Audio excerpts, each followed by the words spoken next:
আসসালামাইকুম, আমি এসকে শাহাবুদ্দিন আহমদ শাবু এবং আমার সাথে আপনারা যারা দেখতেছেন আমারই আমাদের এলাকায় গাড়াগঞ্জ শোলকুবা ঝিনাইদহ আমাদের এলাকায় ছোট ভাই সবাই আমরা বন্য প্লাবিত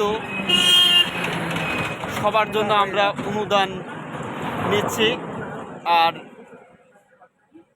ছাত্র সমাজ আসলে এ দেশটা ভবিষ্যৎ ফিউচার আমাদের ছাত্র সমাজে, তারা দেখেন এত সুন্দর মহৎ কাজ করতেছে।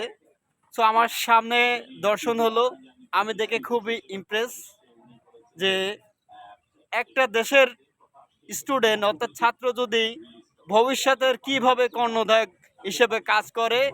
আমাদের আপনারা সবাই জানেন বাংলাদেশের 64 জেলার মধ্যে 14টা জেলা, আমি নাম বলতেছি না, সবাই জানেন।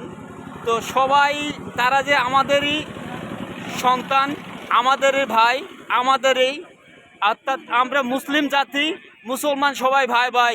তবে আমরা যদি সবাই যদি দেশটাকে এক কাতারে যদি সহযোগিতা করি তাহলে আসলে বাংলাদেশটা সোনার বাংলাদেশে হিসেবে মূল্যায়ন হয়। তাই তাই সবাই এই যে আমাদের ভাইরা যার কাছে সাহায্যের জন্য যাবে, আপনারা কেউ খালি হাতে ফিরাই দেবেন না, এটা বলে আমার সংক্ষিপ্ত আলোচনা আমি এখানে শেষ করতেছি। আল্লাহ হাফেজ।